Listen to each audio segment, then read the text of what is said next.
Good day, everyone. This is the second cast assessment. I was thinking of just doing this cast assessment alone due to the fact that,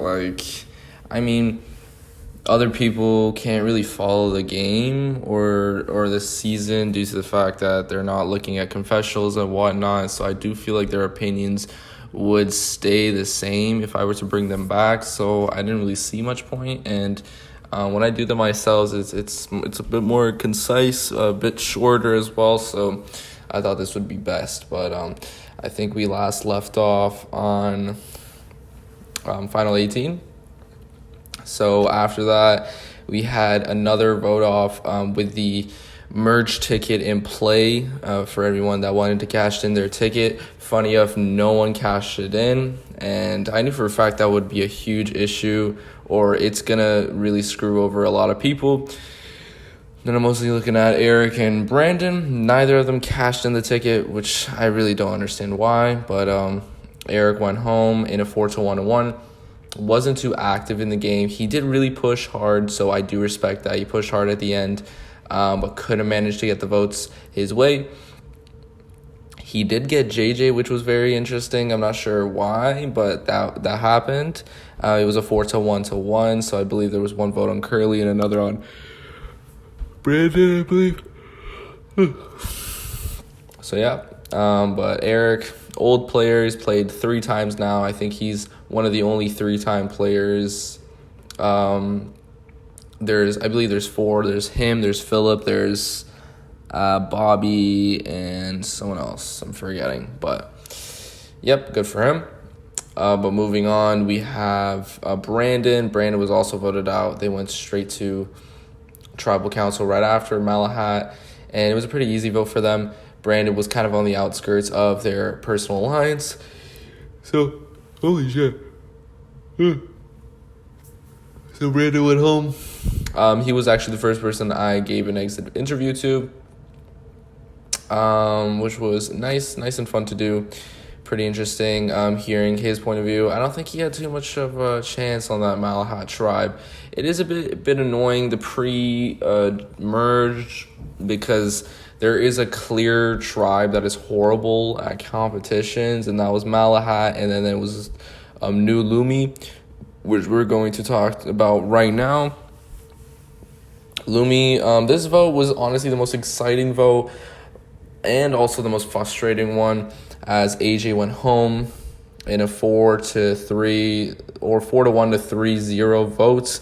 And the reason why AJ was voted out was really there was no reason. They were just worried that AJ might be lying to them and Tiffany might be lying to them, which they weren't.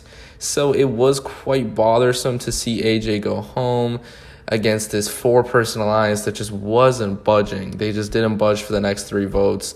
Was kind of boring afterwards. I mean, it was fun seeing Tiffany trying to survive and going crazy and surviving the 1 vote, but then they went to Tribal right after, and Tiffany was voted out straight after. I did love AJ. I did I did kind of rant to AJ about the whole vote off on his exit interview. I probably shouldn't have done that, but honestly, it was something that was bothersome. And because this is All-Stars, you do have you do have interests, or you are rooting for many players in the game because you already have seen them play and whatnot. So yeah, I was rooting for AJ, and he went home. Lucas was just a chill guy, chill straight dude, just vibing, sporty dude. He has an okay game. I don't think he did too much this season, which does suck, but I do like him as a human being, so it did suck to see him go. But couldn't really do too much in terms of their alliance. I think best case scenario, what they should have done was all 4 of them should have stuck together. AJ, Lucas, Tiffany, and Brendan used the idol that Brendan had, but they all kind of just flipped on each other, and that kind of made them self-capitulate. But yeah, moving on from that, I believe there was a steal of vote that Jake received. The first power that has not been used right after they have been bought, which was cool. So, at this point, most players most old school players have been voted out, honestly. And I believe for this next vote, another one is going to be voted out, but we'll see what happens there. We'll talk about that more. But for now, we'll talk about the jury players. That's where we're at right now, final 13. So firstly, we got Gara. Gara is still in the 5-person Haiti alliance. 5 out of 13 is pretty wild. It is pretty wild to see that there's 5 Haitis, 4 Montenegros, and then everyone else. Like, there's just 4 players in total. There's like 1 Indonesian and 1 Bolivian, 1 Barbades, and I believe there's 1 more. I forget who it was, but quite sad to see. Everyone's kind of getting fucked over, but Gary's in a pretty good position right now. I don't think he's the main target by any means. A lot of people do believe that he's kind of on the outskirts of that Haiti 5, which is absolutely not the case. He's probably pretty good. Him, JJ, and Jake are probably pretty good with each other still. But so he's in a pretty good position. But because a lot of people don't think that he's like comfortable with them, I feel like he wouldn't be targeted anytime soon if they do target the Haiti 5. So he should be good for a bit. Moving on to Nick. We've already heard, Scott and a couple others want to go after Nick. He may be in trouble pretty soon, but Nick is a pretty good player, so I think he could do some damage in this game. I've never seen Nick's back being against the wall, to be honest. Haiti was very, very easy game for him, never targeted at any point in time, so I do want to see what he can do when he is targeted, and I don't know, I wouldn't be surprised if he is the first winner to go home. Which is also interesting to see, because I do believe that Brendan is going to go with this vote. Just from the votes that I've got, I think I've got like 10 or 13. All of them have been on Brendan. We're going to go into final 12, and 4 of the 12 are all winners. So it's pretty wild to see. I wouldn't be surprised if we see a winner win this whole game. But moving on from that, we have Ryan. Ryan cashed in his ticket, didn't receive anything. But Ryan's in a pretty good position. He has the Montenegro 4, and he's looking pretty good. I think he's in a pretty comfortable position for now. But I do think he needs to up his social game for sure. Talk to more people in that sort, because I don't think he can depend on them too much at this point. And we'll talk about that later. But moving on to Tony, another winner. Tony is, it is kind of annoying. He doesn't send any confessionals, so I really don't know where his head's at all, which is quite irritating. I don't know what he's doing, but he seems like he's in a good position, I guess. Do I think he could win this game? I don't think so. I don't think he has, he's the best game player, I guess. For now, I think he's less focused this time around. But he's in a good position for now, but I don't think that's due to his amazing strategical gameplay, I think he's in a very lucky position. He didn't really need to go to tribal council before, so good for him. He's not a target for now, and I don't think he'll be a target for a bit, because he's not a huge target. He's not a huge threat, and after this vote, I feel like everyone is going to go guns blazing. So moving on from that, we got Jeremy. Jeremy's in a pretty good position as well. Kind of a loudmouth. I don't know if people necessarily trust him, but I think a lot of people have said he's a bit too big for his boots. People think that he's a bit too confident in his gameplay. He might be in trouble soon, but I think for now he's in a good position, but I wouldn't be surprised if he's going to be targeted mid-merge. Moving on to Jake. Jake is by far my favorite player still. He is still my favorite player. I still do love him. Was my favorite in Haiti and still my favorite now. He's always kind of giddy to make moves, which I'm always interested in. And I think he's putting himself in a good position. He does have a couple good allies. He has good connects everywhere in the whole game, with a bunch of different little mini blocks that everyone has. There's like 3-person alliances, 4-person alliances, and whatnot. Like, he has a close ally in every single one of those alliances, so he's gonna be safe for a good bit. But everyone knows Jake and everyone knows that he's a big threat. So if he gets targeted soon, I wouldn't be surprised. But I think he has the capabilities to flip the vote if that happens.